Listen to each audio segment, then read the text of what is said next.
Hello and welcome to the Cinementalist podcast for Cinementalist.com. My name is Andy. Sitting next to me is Floki, our bearded dragon mascot whose face is coming off at the moment. Don't worry, he's fine. It's just something lizards do. And sitting opposite me is Liam. How are you, my friend? Yes. Yes. Yes. Present and correct. Yeah. How are you, mate? Yeah. Decent? I'm okay. Good. Yeah. Yes, it is fairly hot again in the UK, which is nice to get those last gasps of summer at the moment. I think September is now my favourite month. Yeah, I think for the past few years we've been having, a good few days in September where it actually feel, especially the evenings, they feel like they should have consistently done throughout August. Yeah, you get rid of all the humidity and you just get those sort of, that nice cool breeze in the evening. It's fucking lovely. Yeah, it is. Yeah, it is. Better than sitting around in our pants, which we very nearly came down to, actually. I don't know what you guys at home imagine we look like, but we haven't gone to our pants yet. If we do, we'll let you know, and that can give you a little kick. I don't, we're not Calvin Klein models, but I don't think we look like the cast of Shameless either. No, I think we're relatively okay. I sometimes wonder what the audience thinks we look like, actually, because I bet it's way off. I bet it's a million miles away. Well, our American friends probably think, well, terrible teeth. Yeah, mine aren't great, to be fair. They probably look as miserable as they sound, I'm British, a smoker, a drinker, and a coffee addict as well. So yeah, they're okay. Don't get me wrong, they're not rotting and falling out my head, but yeah. We have yellow misshapen teeth. It's true. The oral hygiene industry will make a mint off of you, mate. It's weird. I often wonder how that happened because, you look back at America's history. George Washington famously had wooden teeth, didn't he? Had wooden dentures. So you can go and view them somewhere in, I don't know, Virginia or Maryland or somewhere like that. But I wonder where the split happened, where Americans have this real, to a British mind anyway, they've got a real fascination with having really white teeth, whereas the British people just don't. We don't look at people's teeth. That's a thing. I don't know why. No, I just don't really care about them. It's the last thing, unless they are literally thin yellow sticks that have decayed to such an extent that I'm thinking of some people we know. Yeah, that you can't help but notice them because nobody could help but notice them. Then fine, but no, I don't. If I look at somebody's teeth and they're not, they're not so bright that they're blinding me. I just don't care. Yeah, it's just. I knew a guy actually. He was an old biker, ZZ Top looking dude. Do you remember this guy? Right? I'm not gonna say his name. I know who you're talking about. Yeah. But he had almost no teeth left because he was a biker, and he had, again, ZZ Top beard. He was in his 70s. And then one day he came down the pub I used to drink in. He was a regular there. And he'd had dentures put in. But they were like the Hollywood Smile dentures. And it was the weirdest fucking thing. It was like ZZ Top's beard with Tom Cruise's mouth shining out of it. And everybody went, oh, fuck, what have you done to yourself? That's a demon right there, man. I mean, he didn't care. He could eat steak again. So, yeah. He didn't care about anything. No, not much. No. The Mad Axeman, he used to be known as. Yeah. Well, that was the Cinementalist dental rant. Yeah. Speaking of which, I'm going to tie this back into some film-related stuff, actually, because I'm about to talk about Tom Cruise. And it's been pointed out many, many times across the internet, Tom Cruise there's a medical term for it, but he's, rather than having his... Psychosis? Well, yeah, that. And a bad case of Scientology. But he's got his two front teeth shifted to one side, which means he's got one tooth. If you split his face down the middle, if you draw a line down the middle of his face, he's got one tooth in the middle of his face. It's a perfect tooth, but it's right in the middle. And now I've told you that, and I've told the audience that. You look out for it because you won't be able to unsee it. That just sounds very bizarre. Yeah, it is an internet meme. But yes. But then it's Tom Cruise, and bizarre is the operative word. Yes, in all senses. Yes, it ties very nicely into my first news article this week, which is, everyone's reporting on it, but I got this from filmnews.co.uk. Top Gun Maverick and Mission Impossible 7 have been delayed by several months.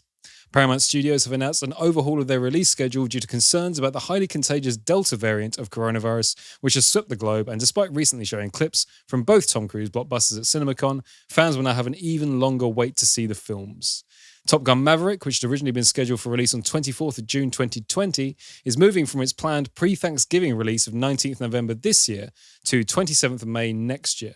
The slot Mission Impossible 7 was due to take, but that movie will now be pushed back by 4 months and will hit cinemas on 30th of September 2022. We're not shutting this fucking movie down. Apparently we are. Yeah. All that rushing about for nothing, right? Yeah, well... to be honest, we had a sort of a moratorium on talking about James Bond because James Bond was always in the news, the No Time to Die or whatever it was. We decided to stop talking about it because it kept moving its release date around. And it's just released its supposedly final trailer this week as well, which I think is like the 6th or 7th trailer they've released for it. So I feel like I have seen the entire film now. But we decided to stop talking about it because it was fucking around too much. And look, we'll get to it eventually and we'll review it. And I'm proposing live here on the podcast that we stop talking about Mission Impossible 7 and Top Gun Maverick and Tom Cruise, because he's popping up in the news constantly at the moment. If you want to read about Tom Cruise and all his dealings and what he's up to, there's a million bits of that. I'm bored of it, and I'm pretty sure the audience is at this point too. Do you agree? Yeah, I mean, everything has always really been Cruise ad nauseum when you study it hard enough. And I mean, yeah, at this point, if news feeds related to film are just being saturated and bombarded with stuff about him, the lesser stuff is way better. I'm going to add the caveat that if something really interesting happens, like he falls out of a plane and it wasn't intended or something like that, we'll put that in. But in the meantime, just assume that every big release at the moment is being delayed because of obvious reasons. And we'll leave it at that, really. I'm sick of talking about delays. Let's talk about stuff that's actually Let's happening. put the cat in the bag and throw it in the river. Yes, what a lovely metaphor that is, but I entirely agree. Sweet smell of success, mate. Absolutely, yeah. You know, it's not about nice people, so... How about this? This is a lighter news article here. This is from The Guardian. Queen of Denmark hired as set designer on new Netflix film. This is Queen Margaret II, reigning monarch of Denmark, is to design the sets for a forthcoming Netflix film adapted from a novel by Karen Blixen, it has been announced. A romantic fantasy set in the fairy tale kingdom of Babenhausen. Erengard will be directed by Billy August, the veteran Danish director of Pelle the Conqueror, which won both the Palme d'Or and Oscar for Best Foreign Language Film in 1988, and The Best Intentions, which won August a second Palme d'Or. Margaret, who ascended to the Danish throne in 1972 and is commander-in-chief of the country's defence forces, has also had a long career as an artist, including drawing the illustrations for the Danish editions of Lord of the Rings and exhibitions at galleries including the Arkham Museum of Modern Art in Ishøj near Copenhagen. I'm certain I pronounced that wrong. She also has screen credits as a production designer on the 2009 fantasy fairy tale The Wild Swans and a short film adaptation of Hans Christian Andersen's The Snow Queen in 2000. What do we think about this? So it's the Queen, the actual... Yes, Queen Margaret II. I'm assuming it's Margaret. That's how it's written. Monarch of Denmark, so we don't really hear much about the Danish royals. But, I mean, it's nice to see a royal with a job, isn't it? Yeah, well, I mean, they're not really heard of in this country. I know that that's going to have a lot of people, you know, jumping down off roads. But, you know, yeah, you don't really see royals anywhere doing anything apart from hand-waving and standing around looking sort of resentful at charity events. So the fact that this person is being productive is a big thumbs up. Yeah, I mean, we've had this discussion before and probably pissed off any pro-monarchist people, but whatever, you know, yeah, this whole thing about the royal family in this country is always making out that they're very, very useful because they turn up and support charities and things. And as best as I can tell, all those charity dinners things are just they're big circle jerk business, networking events essentially, and not a lot of charity work is actually done. So I think Queen Elizabeth II should now start, I don't know, working on the latest Ridley Scott film. I'd be very, very interested. Surely she's got ideas. She's had nothing else to do, really, other than think about stuff. Is Liz a cinephile, do you reckon? Is she a film fan? Yeah, I would have thought so. She watches MasterChef in the UK. I know that much. They're very proud of that fact. They mention it occasionally. I hope she hates Greg Wallace as much as I do. I don't know. Maybe. She's a woman of sense. I think she probably would. I've always got I'm quite anti-monarchy, really. I'm a bit of a Republican at heart. But I do have a fair bit of respect for her as a person because I think she was, especially if you watch something like The Crown, and I know there's fictionalization in there, but she was thrust into a job she didn't want. You know, she just wanted to, she had hopes and dreams and desires like everyone else, got put into this ridiculously important position at that time. And of all the things that she's been asked to do along the way, she's done a pretty good job of it. So I've got some time for her. The rest of them can go fuck If you want to do individuation, and, you know, with bottom of the heart sincerity, Liz... I've never had a problem with Liz because she just does what she does. It's all the rest of her family who've gone around acting like complete cocks. Yeah. So, I mean, she's fine. But no, it's just... I very much doubt she listens to the Cinementalist podcast, but if she does, hi Liz, how are you? Hello, Madge. Yeah. Hope you're having a good one. We're about to recommend you some dark and interesting movies. My next article here from EmpireOnline.com. George Miller casts Anya Taylor-Joy as Furiosa after seeing an early cut of Last Night in Soho. Right from her breakthrough role in The Witch, it was clear that Anya Taylor-Joy is a major talent. Since then, her cash has continued to rise through other horror thrillers like Glass and Thoroughbreds, period fare like Emma, and last year's massive Netflix hit, The Queen's Gambit. Next up, she's one of the leading stars of Edgar Wright's Last Night in Soho. And beyond that, she's set to take on one of the most iconic roles in the last decade of cinema. Imperator Furiosa, memorably brought to life by Charlize Theron in George Miller's Mad Max Fury Road. Miller's long-gestating Furiosa prequel is barreling towards production, with Taylor-Joy lined up to play the younger version of Theron's character, and the notion of casting her came after Wright screened him an early cut of Last Night in Soho.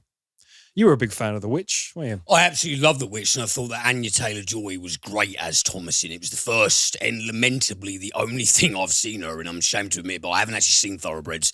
I know that The Queen's Gambit was a big, big hit, but I still haven't got around to that.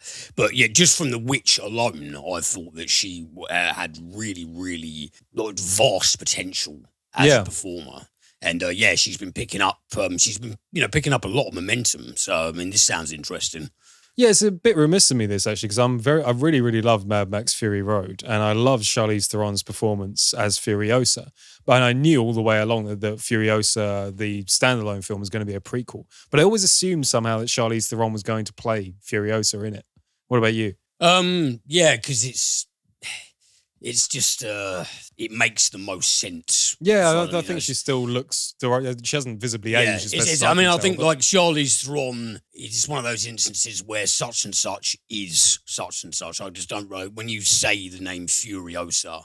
Yeah, she owned that role so massively. The film was really about imagining her, wasn't it? Anybody else apart from her, it just it's like cognitively dissonant. There's like I just can't wrap my head around it. Yeah, but I'm very much looking forward to it. Anyway, it's been in pre-production for ages, but it seems to be starting production very, very soon. And yeah, I mean, Anya Taylor-Joy, I've seen her in a couple of things. I did watch The Witch, actually. I thought it was great.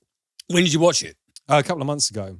Yeah, but I mean, you'd already reviewed it, so I was going to bring it up on the podcast, but never did. It's one of I'd say it's probably the best horror, or at least it's way up in like top 5 horrors, obviously my subjective horrors of the 21st century. I think it's just atmospherically, the soundtrack, the performances, the whole screenplay, that is just, it's minimalist horror predicated on dread. It disturbed the living shit out of me, which is what I need horror to do. On that primal spine-tingling level. Like virtually sans violence. So it's a fucking masterpiece. I remember you actually brought up a specific bit on the podcast, and obviously we're not going to do spoilers here, so I'm going to be very, very vague about this, so the people that have seen it know what I mean, and the people that haven't don't get spoiled anything. But when the titular witch is first seen outside a house and the way the music changes, that really, really got me. Yeah, going. The score in particular in that scene, I've seen that film about 2 or 3 times now, and it's still like no exaggeration. And I know it's a much used phrase, but hairs on arms and back of neck. There is something that I mean, the whole film gets it right, but especially the soundtrack shifts in that specific moment. There is something there. It's just this crystalline knowledge of how to really strike mortal peril into art. It's a scary horror film without any jump scares in it.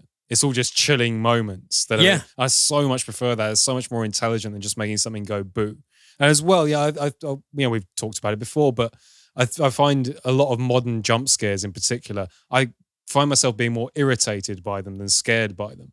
Whereas I was scared by The Witch, but it was nice to not be jumping out of your seat. It was more, oh wow, that's really well done. That's creepy. Well, you know me. I've always been really pissed off with jump scares. Because when I get they do. I'm not gonna. I've no shame in admitting it. They do startle me in a way that, in a way that kind of just makes you go, oh fuck off. You can slam a cupboard door and make someone jump. Absolutely, but it breaks my enjoyment. There's only a very, very few examples of jump scares that I think worked perfectly and actually did no harm whatsoever, and actually did the antithesis for that to my vicarious experience of the character's experience. And by and large, they do my fucking head in. And I'm glad that Robert Eggers has made a film, his breakthrough film, where it just nails down everything that's right about horror. The Lighthouse was good.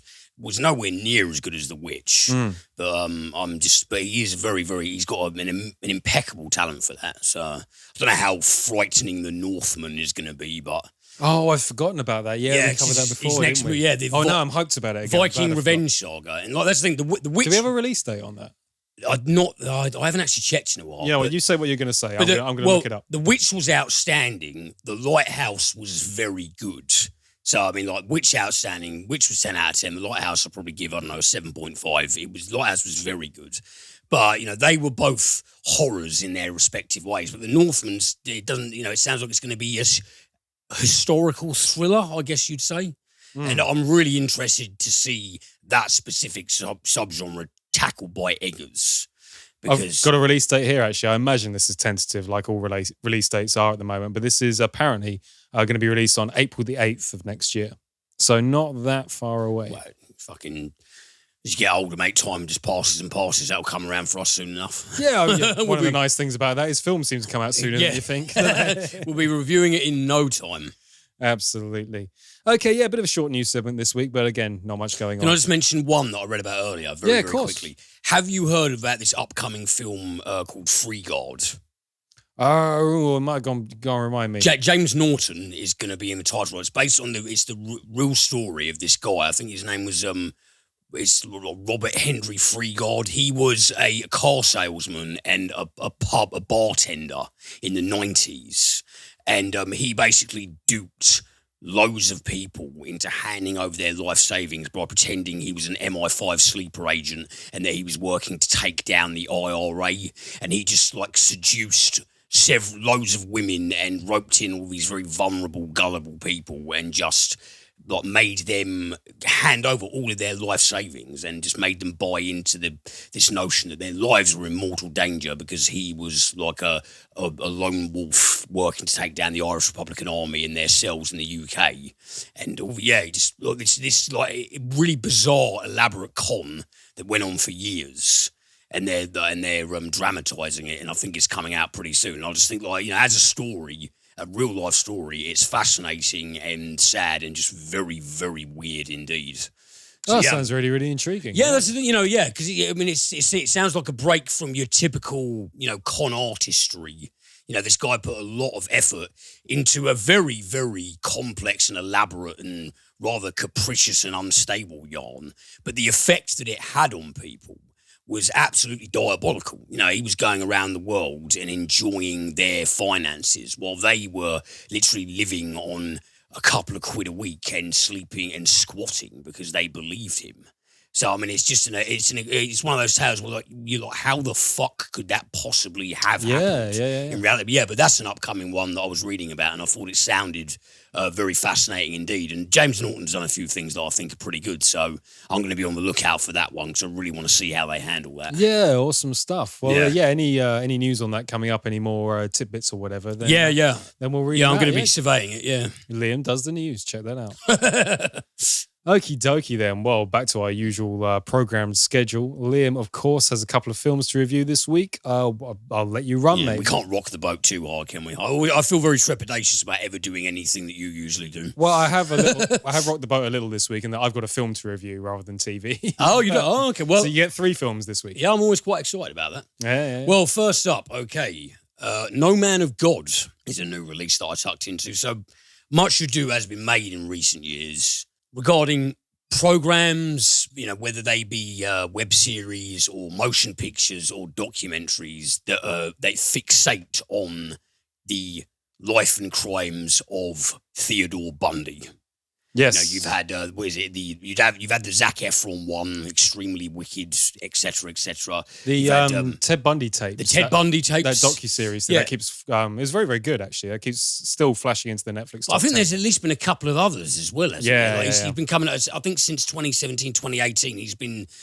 His story has been sort of ubiquitous on so many true crime dramatizations and documentaries, etc., etc. Well, the latest one in this slew of Bundy fic, or Bundy dramatization rather, because it's not fictional, sorry, is No Man of God. This is directed by Amber Seeley and written by Kit Lesser.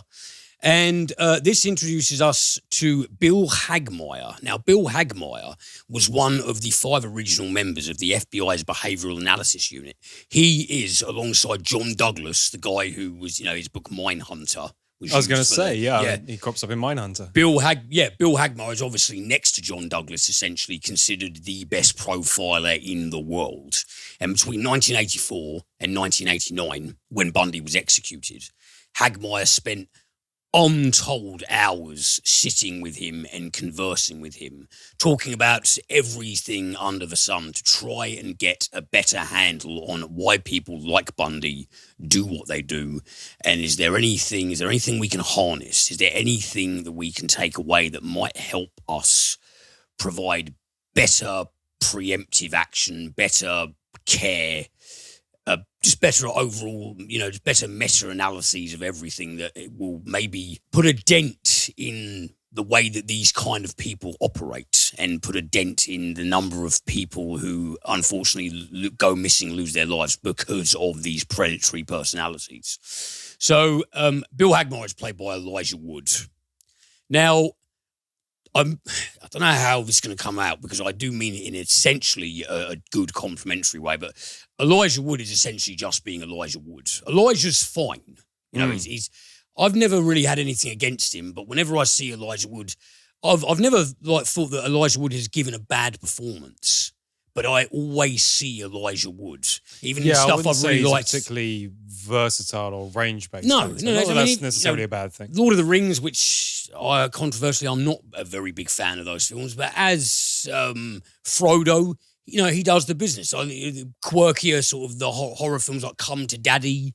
He was good. He was good in it, and I can't. Was it? I don't feel at home in this world anymore. He was good, but I never really feel that I'm seeing someone other than Elijah.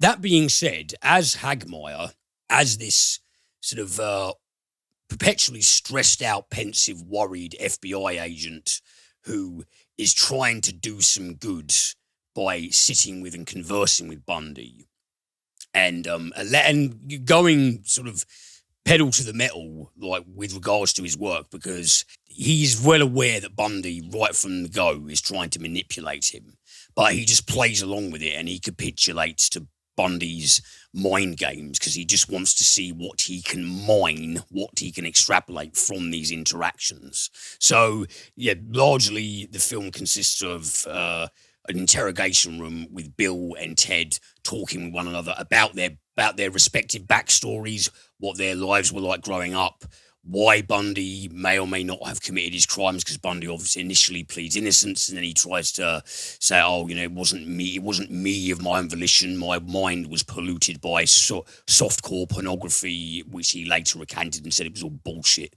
just to try and, get an easier time of things.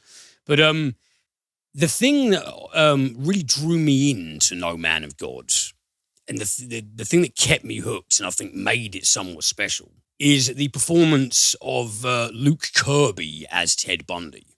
Now, I've never come across Luke Kirby before, but from the minute he gets into the room and sits across Wood as Hagmaier, the way that he gazes at Bill, the vocal inflections, this guy seems to have really painstakingly watched hours upon hours of footage of Bundy and done his utmost damnedest to replicate the guy's demeanor to a T, because I actually think he does a really, really good job of this.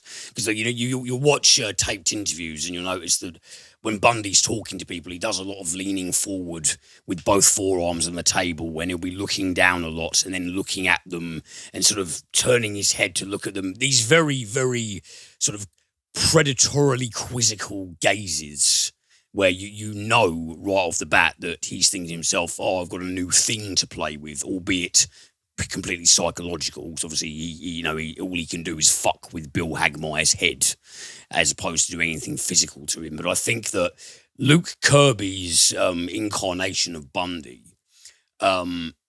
I was really sold on it, and this film is predicated on conversation, but the way that his crimes are illuminated in the mind's eye of the viewer through Kirby's committed performance. And because this is all based on Hagmeyer's personal recollections and plus various transcripts where loads of other people were present. So that, you know, so this is, as best we know, a dramatization that is 99% faithful to happenings and conversations that did directly occur.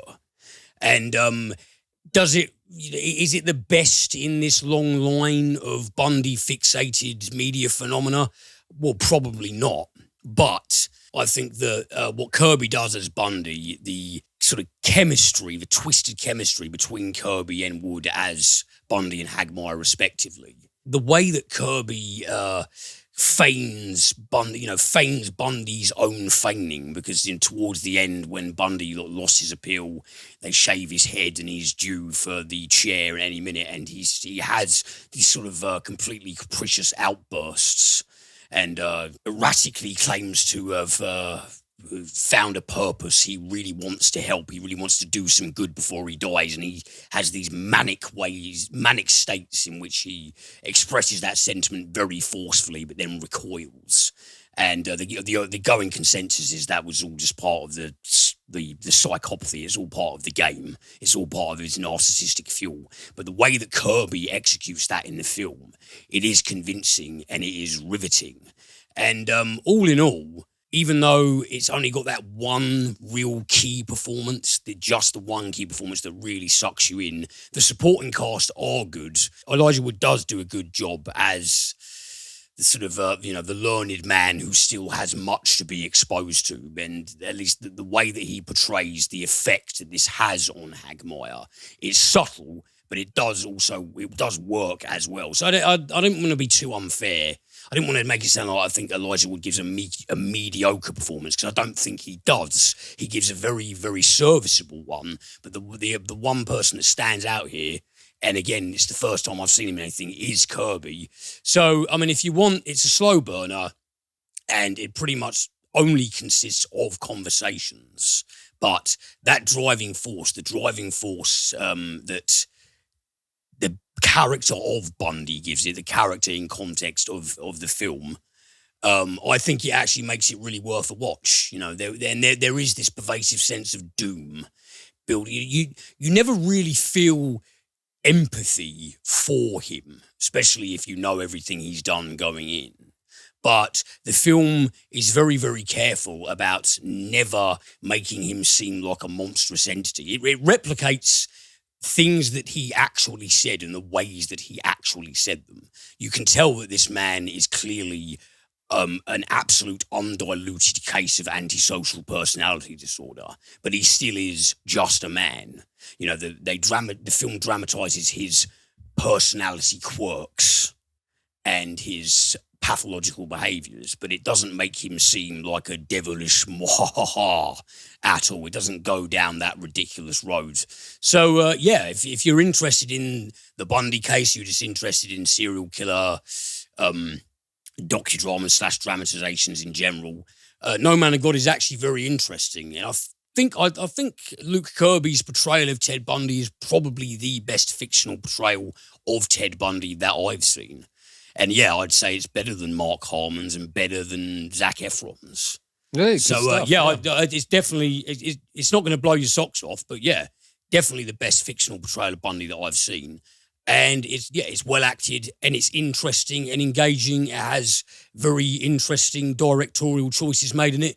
It's a good watch. It's a good watch. It is. I think you might get something out of it. You know, it's involving, but it takes you down a very, very dark road. Well, yeah. So, yeah, sorry, Captain Redundancy here. No, I mean, it has to be said, but yeah, it'd be really interesting if it turned into The Wizard of Oz, you know. Ted Bundy, the musical. Yeah. Somebody's going to make that now. That's a Trey Parker and a Matt Stone thing, surely. Well, yeah, I mean, Chris Morris did it on Brass Eye with old Peter Sutcliffe, didn't he? Yeah. So there's got to be somebody who does the Bundy fucking musical. Jesus. So I dusted that off, and then this one seems to have been doing many social media rounds. People have been psyched for this Reminiscence. You heard of this one? Yeah, Hugh Jackman, right? Reminiscence, yeah. Neo-noir / science fiction thriller. And it's written and directed by Lisa Joy. Now, obviously, Lisa Joy was involved with Westworld the television series that debuted in, what was it, 2016, 2017? Oh, Obviously, yeah, sounds about right. Yeah. The series reboot of the much-loved Michael Crichton movie from the 1970s. And still, and I always hate having to admit this, because I love the 1973 film, I still haven't checked out any of the Westworld series because I'm a lazy piece of shit. Well, you know, you're missing a great Anthony Hopkins performance. I know. You know, it's just for shame. But yes, so this is written and directed by Joy in her directorial debut. And yes, as you said, this does indeed star Hugh Jackman as Nick Bannister. Now, Nick Bannister and his friend Emily Sanders, nicknamed Watts, they run a business where people come to them in this sort of rather opulent and spooky looking it looks like the abandoned floor of a hotel lobby. It's this great big sort of sweeping indoor space that looks more than a little bit creepy. And they have this sort of hydro chamber in there, and people come to them and they put on like this headgear that looks suspiciously similar to the kind of head contraptions that people wore in Catherine Bigelow's Strange Days from 95. You know, as soon as I saw it, I think, I wonder where they got the design idea Our design for that department from. had an easy ride, yeah. Yeah. Well, they submerge themselves in these, I guess you call it a hydro chamber, with this headgear on, and they close their eyes, and Nick Bannister, Hugh Jackman, walks sort of around them and comes before a hologram platform, and he speaks to the person in the chamber and says, you know, follow the sound of my voice. You know, we're going into, you know, we're going to take a journey into your memories. We're going to take a journey into your past. All we have to do is follow the sound of my voice and relax and just allow things to manifest. And as they're doing this, the memories of the person in the chamber, they come to life on this great big holographic platform. And people come to Nick and Watts for this service for a whole host of reasons. You have people who they want to revisit the last time they had an embrace with a loved one who's no longer with them. They want to see if they can tread back a moment in their past where they believe was fundamentally character forming in a way that has always eluded them, and they need to like retread it so they can maybe get some closure, maybe get something out of it, maybe remember things that they, you know, recall things that they may have noticed at the time but have faded. It's a service that allows you to be fully there, fully immersed in the pastime of your own cerebrum, in a way, you know, to bring closure, to be therapeutic, or to help you. But even though their business seems to be popular, there's constant talk of, you know, not being able to pay the rent and got loads of overheads, because Nick is kind of, you know, he's Hugh Jackman, so he's a big, gruff kind of guy. We're informed that him and Watts have military pasts, but Nick, underneath the big, muscly, gruff exterior, because he is a relatively tough guy, but he's kind of a big, soppy puppy dog at heart. He gives people sessions on the house because he feels really bad for them and he empathizes with them. You know, so right off the bat, this is our kind of grizzly bear with the heart of a teddy bear sort of protagonist. Well, one day, a young woman named May walks in to their establishment. May, played by Rebecca Ferguson, who was Rose the Hat in Doctor Sleep, probably the one thing I really liked about Doctor Sleep. But May is a young woman. She's a torch singer, and she has lost her keys. She comes to them after closing time and announces that she's lost her keys and she wants to get into the chamber and see if Nick can have a look at the holographic representations of her memories and see what she's done with her keys. That seems like a really spurious use for what is unbelievable technology. This is as soon as it was playing out, you know, in real time it was playing out, I had the exact same. You sure you don't want to go back to your first kiss? Yeah, I just thought, like, what the fuck is this? What an absolutely boring utility of this incredible in-world technology. Bang on the money, man. But she gets in the chamber, obviously, thoughts materialise. She was at the club where she's a torch singer, and she's in the dressing room prepping, and she empties out all her bag because she's looking for something, and the keys drop on the floor. So it's like, oh, your keys dropped on the floor, yay. And but then it segues into May coming onto the stage of the nightclub and singing a song. And this song also happens to be Nick's favourite song of all time. So he's obviously immediately entranced by this and by her physical beauty. And he almost immediately falls head over heels in love with her, I would say. Much to the chagrin of Watts, who doesn't really trust May, thinks there's something iffy about her. And so her and Nick fall into their thing. But then one day she just goes missing. Right out of the blue, she goes missing out of nowhere. Nick falls into a deep depression. He starts to use and abuse the memory chamber himself over and over again, reliving memories that he had during their brief time together. And he becomes utterly obsessed with finding out why May disappeared, if she's still alive, whether she was holding off on telling him a lot of things about who she really is, what she's really up to, if her walking into their establishment that night was pure coincidence or if there's something more fishier and duplicitous afoot, and it's all mixed up in this conspiratorial organised crime futuristic extravaganza that's kind of part Blade Runner and part pick this Nolan film, etc. I thought the poster looked particularly Blade Runner. It's Hugh Jackman in the long duster jacket. Yes, yeah, exactly. Yeah, so, right, Reminiscence. I thought upon reading about this film, it had a very cool concept, which is obviously what I was suckered in by. The cinematography is very, very interesting. The interior world building, a lot of the special effects, and the fact that the city's gone nocturnal because the daily heat is so oppressive. It's gotten to the point where people sleep during the day and open their businesses and everything at night. So it's become a city of nocturnal Homo sapiens, and it's got that dreary neo-noir mood to the screenplay. And melds that, obviously, with this magic, hyper-impressive, futuristic gizmo. There's something innately poignant and stirring about being able to go into the past and how that would change your perceptions if you merely then relive your memories as you would normally do. You can actually relive them as if they were a sense-predicated VR experience. So you literally are. So very, very interesting themes. It looks great. Couldn't really go wrong. Well, it does.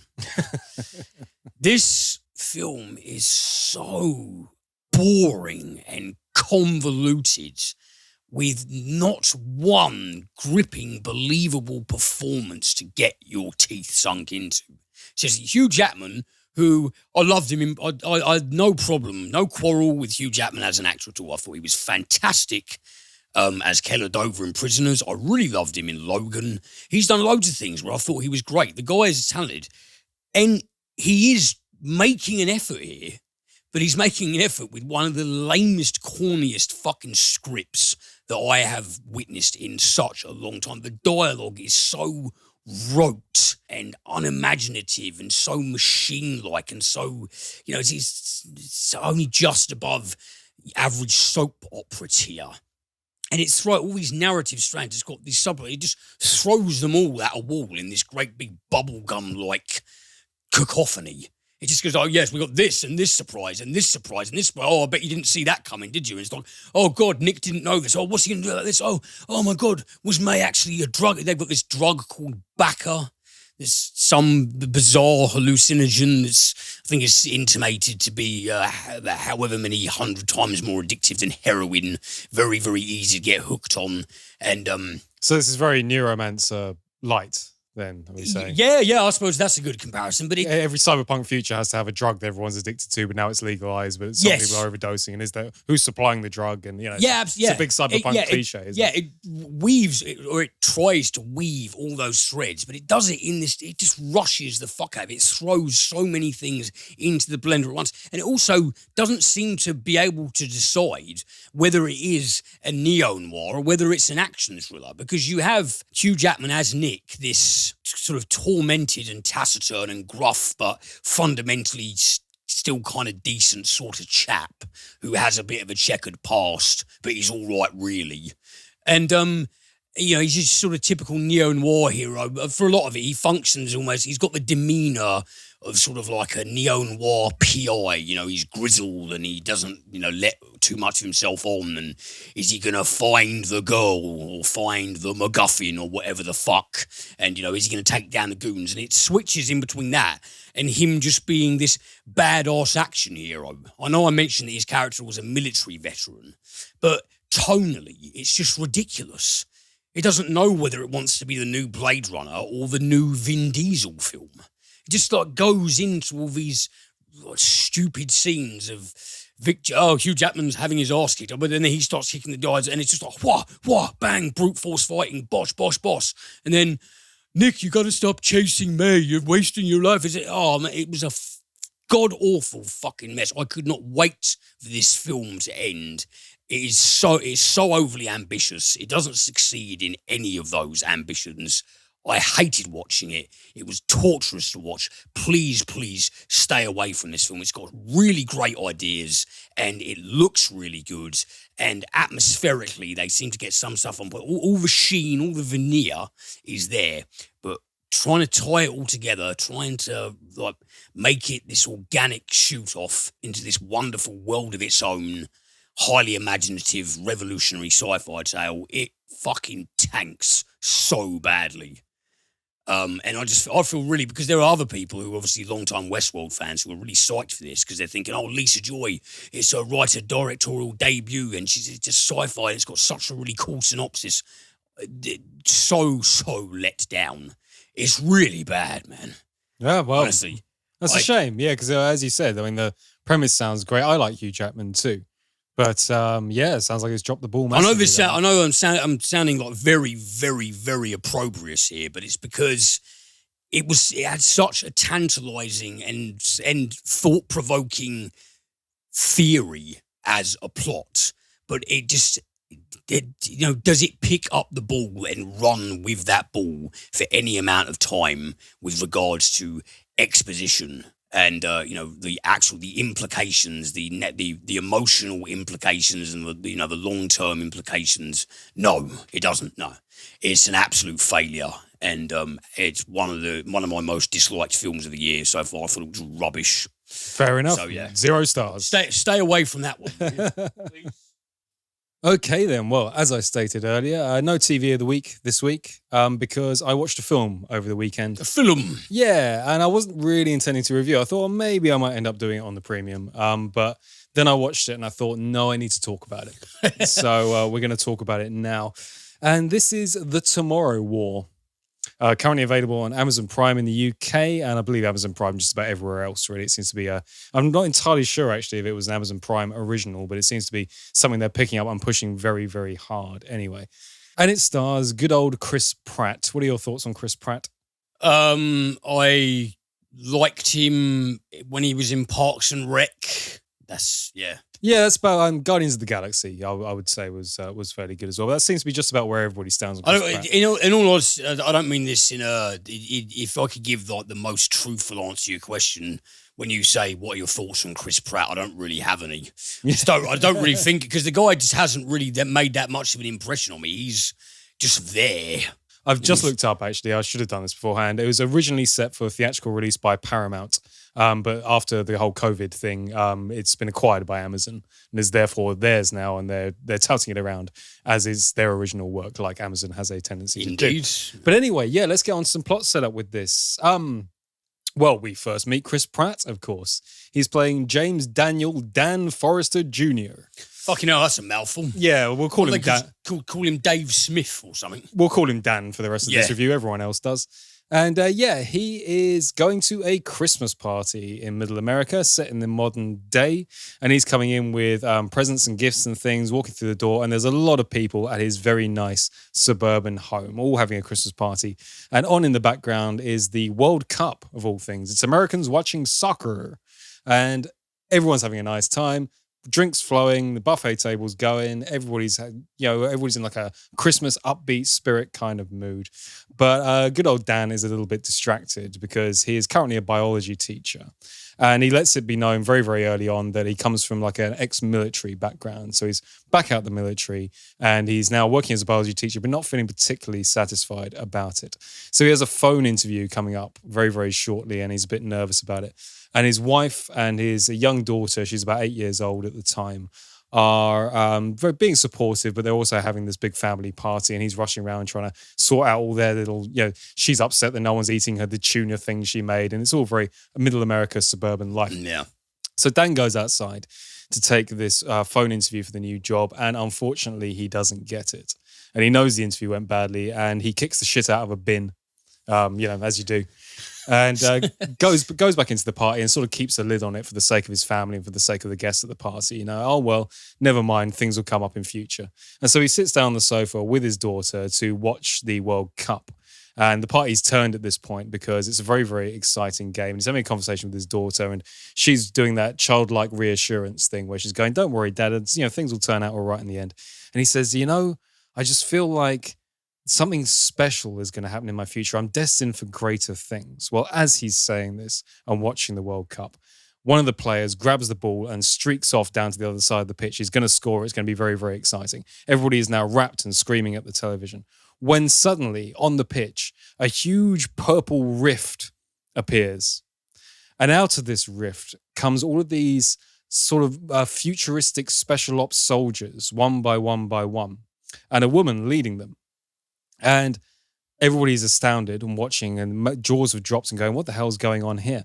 And this woman leading them addresses everybody at the World Cup, and she's perfectly mic'd as well, which is interesting for appearing in the middle of a football pitch. But this is all televised beautifully back at home for the world to see. And she says, "We come from the future, 30 years from the future, where there is a war in progress, and we as the human species are losing. So we've come back in time to draft people from the past to come and fight the war in the future in the hope that we may eventually overcome." And everybody is obviously absolutely astounded by this. The world has changed. We skip forward 12 months and we get some news footage of how the world has changed at this point. Things are going very, very badly in this future war. So much so that hundreds of thousands, if not millions of people have since been taken through these gates to fight in the war that's going on in the future. And it's gone so badly that I think it's something like 10% of them have been coming back. And it's got to the point now where the world's soldiers have now become depleted. Now people are starting to recruit civilians to go and fight the tomorrow war. So Chris Pratt, Dan, is going about his daily life as a biology teacher. He's trying to teach his kids science, but they're not very interested because they're thinking to themselves, well, what's the point? What's the point of educating ourselves to get a better life in the future if we know for a fact that the future is going to be horrendous and we're going to lose whatever terrible, terrible conflict this is? And so Dan is starting to get very, very disheartened by all of this until he receives a message telling him that unfortunately, as a civilian with ex-military qualifications, he has been drafted. So he goes to this facility, he starts giving them his paperwork, and he is put in a chair and his arm shoved into a machine. And in this machine, they clamp this huge cuff bracelet thing onto his forearm. And this is going to track him from this point forward. It's essentially a GPS tracking device that's going to stop him from running away. And it also handily has a clock built into it so he can tell when his service is up. Because they say to him, look, you only need to go into the future for what is, in your time anyway, about 24 hours. And if you survive, we'll pull you back out again using this device. Unfortunately, not many people do. And they can use this machine to look into Dan's future. And they reveal that Dan is going to die in 7 years regardless anyway. So this obviously shakes him to the core a lot. And there's nothing much he can really do about being drafted. So he goes to see his wife. And his wife says, look, let's just run. Let's just run away. And he goes, well, I can't because I've got this cuff like surgically implanted to me now. I can't just run. And she goes, well, you're going to need to go and find somebody that can take that cuff off. And we both know who we're talking about. And Dan goes, oh, no, anybody but him. We get another cut and he's gone off to meet James Daniel Forrester Sr., his father, played by J.K. Simmons. Oh, okay. Well, now his father is a very, very shady character indeed. It's J.K. Simmons with the big beard, and you know how ripped and muscled he is these days. He's in an aircraft hangar in the middle of nowhere. There's this big insinuation that he's very, very anti-government. He used to be a Vietnam War veteran, came back, got a little freaky. Is he a libertarian? Yeah, very, very much so, I would say. Got a little freaky with it.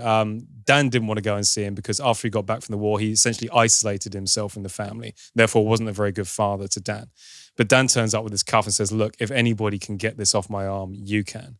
He looks at it and says, yeah, no, I can take that off for you. And they start having a chat about their past. It all goes a bit badly wrong. All the hurt from childhood gets brought back up. And Dan goes, you know what, fuck you. I'm not going to let you take it off. I'm going to go and fight and do my duty.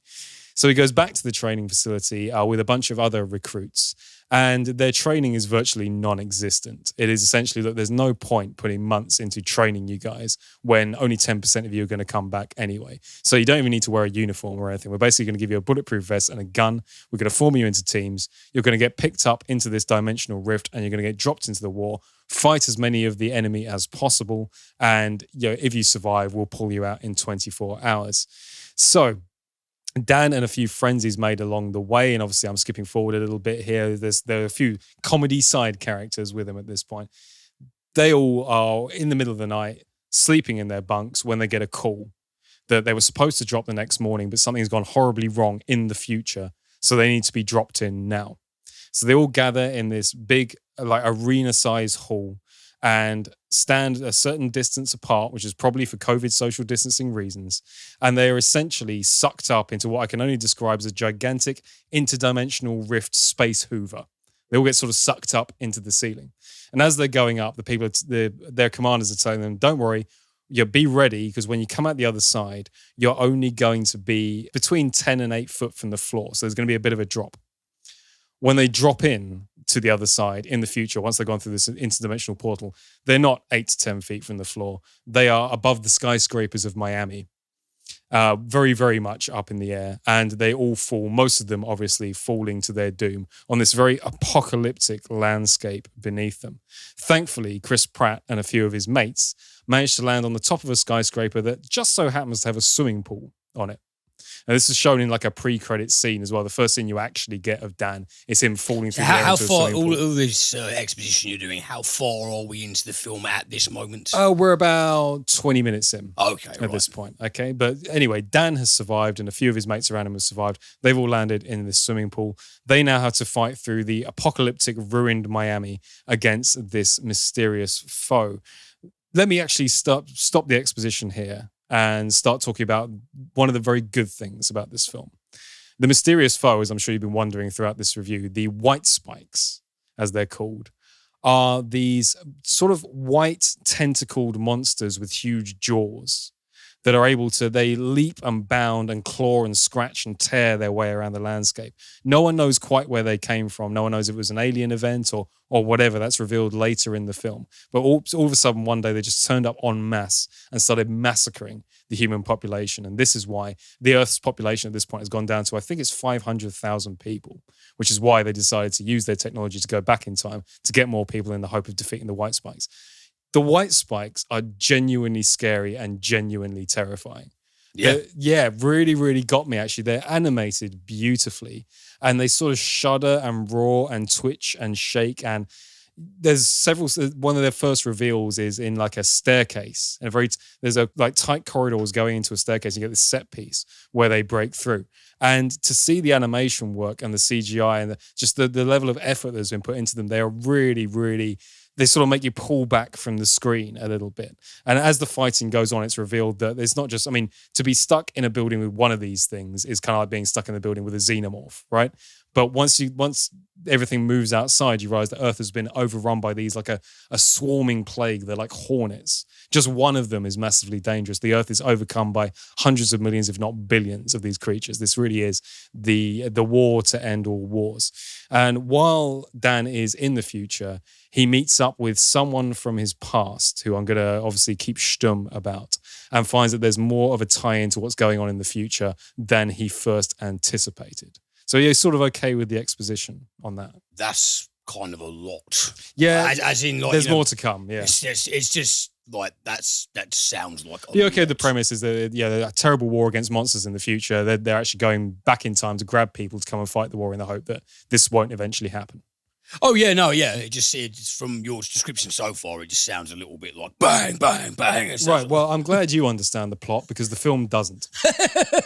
And Sounds like it. neither does James Daniel Dan Forrester Jr. or Chris Pratt for purposes of this review.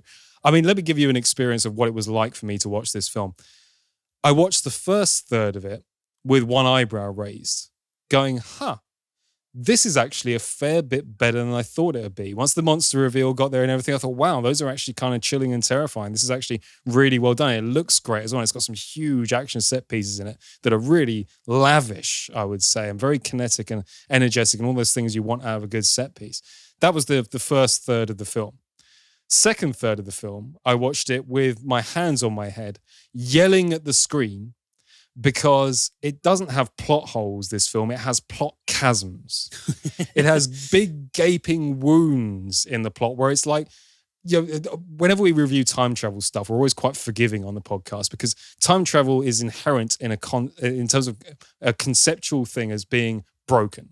No one's going to be able to do it accurately because no one knows how time travel would work. You can't really be a pedant about it, can you? Because the problem is this film sets up its own laws within the universe of time travel and then ignores them entirely. The film doesn't understand its own time travel conceit. And Daniel Dan Forrester doesn't either. I mean, there are moments in this where me and my girlfriend were literally yelling at the screen where he's going, there's a point where he's trying to save somebody going, I can't let you die like this. But you're about to go back in time, so it doesn't fucking matter, does it? We get that. Why don't you get this? Like the film on its absolute level doesn't understand its own core concept. The last third of the film, I laughed my fucking ass off.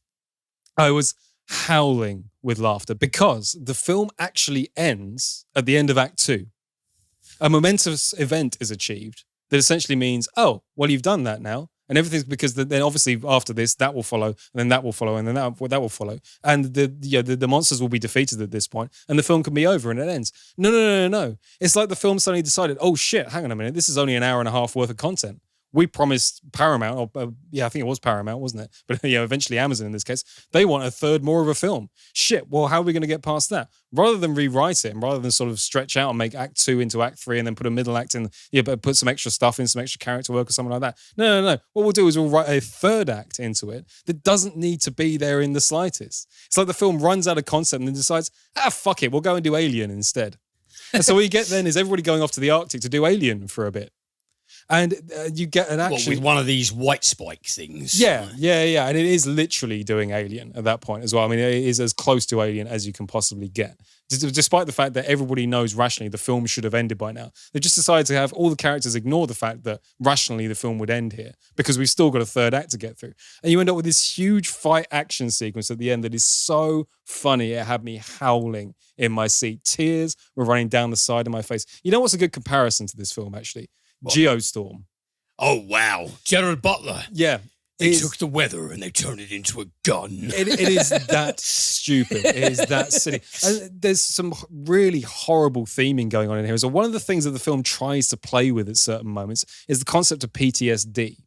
So Chris Pratt's wife is a therapist for soldiers that are coming back from the future war. And they've all come back missing limbs and missing parts of themselves as well. And obviously, especially with Afghanistan and everything being in the news at the moment, PTSD is a big deal. That's what happens to soldiers. And obviously, if you're being sent off to fight these horrible white spike creatures and everybody got mowed down apart from you and you were one of the 10% that managed to make it back, you'd be really fucked up by that. Yeah. At points, the film tries to play with that concept and then just abandons it entirely.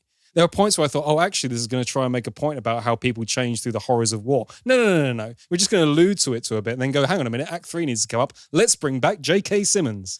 And it is just fucking horrendous. This film is a mess. The characterization is a mess. I haven't even got into the fact that Dan is revealed to do some things in the past that, I'm not even going to go into it. His character is essentially, as best as I can tell, supposed to be schizophrenic.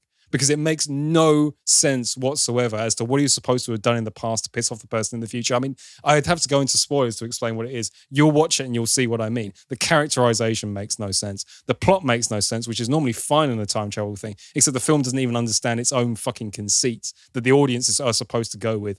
And it ends with the most hilarious action sequence I've ever seen. Again, I can't spoil it, but what I will say is for those people that are going to watch it for fun, and I kind of recommend you do, wait for the skidoo. You know what a skidoo is? Like a snowmobile with the tracks at the back. Yeah. Wait for it. Because I actually went back and watched it again because I laughed so fucking hard. It is so stupidly ridiculous. I don't know what to make of this film. I mean, it's a bad film. It's quite a bad film. The first third is actually genuinely quite good. The middle section is baffling. And the third part is hilarious. And what the best thing about it, and the reason why I'm comparing it to Geostorm, is the funniest thing about Geostorm was that it was hilarious and it had no idea that it was hilarious. That's the Tomorrow War. It's got no idea how funny it is, and that actually makes it funnier. So, I mean, it's god-awful, but boy, did I have fun with it. It's essentially my review here. Oh, well, I mean, at least it's one of those. Yeah. I really, really want you to watch it. I really, really... Oh, man, there's a third of a good film, a third of a terrible film, and a third of a so bad it's good. All mashed into one. And it's getting a sequel soon, apparently, because it did very, very well on streaming. But man, I mean, what a ride. It is terrible. It is awful. It is badly written. It's badly characterized. It's playing with themes it doesn't understand. And yet somehow out of the end of it, part of me kind of liked it. Well, I mean, I'm tempted to watch it for the portion that you described favourably. I'd love to know what your opinion is. Unironically favourably. Had me shouting at the screen at points. Hopefully I'll have the sort of... the patience and the open-mindedness to enjoy the Dross angle for what it is. So fucking stupid. That's the stupidest thing I've watched this year. Really, really is. It's just, painful.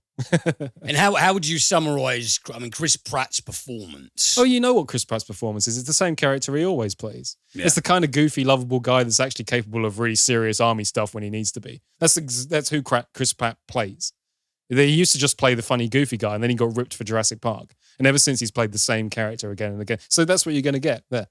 I'm delivering some really cheesy action movie dialogue in the meantime that is just ripped straight from 80s B movies. I mean, I could talk. We're running out of time now. I could talk about this film for about an hour. I really, really could. And at some point, we might do a spoiler thing on the premium podcast of me really going into it. I'm running out of time because there are so many things wrong with it. And yet, somehow it sort of ends up being right because by the end of it, I just sat back afterwards and needed a cigarette. It sounds like an enchanting mess.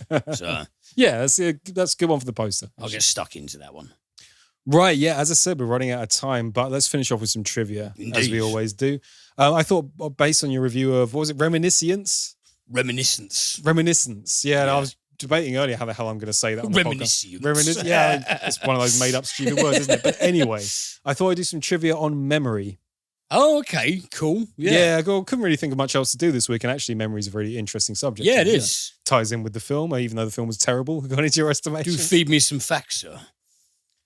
According to Northwestern University psychology professor Paul Reber, our brains have the capacity to store up to 2.5 petabytes of data. That's the equivalent of 3 million hours of TV shows, or about the same storage as nearly 4,256 gigabyte iPhones. Holy shit. So when you feel like, there's that thing about when you can't remember something, you're like, it's because I've learned so much stuff recently, it's pushed some old stuff out. No. You have enough memory capacity for like 300 years, apparently. It's fucking nuts, yeah. I suppose that's why things just pop into your head. Because the whole phenomenon about your life flashing before your eyes. Because obviously your brain is dumping everything to see if you've been in a complicated situation, to see if you can remember something to get yourself out of it.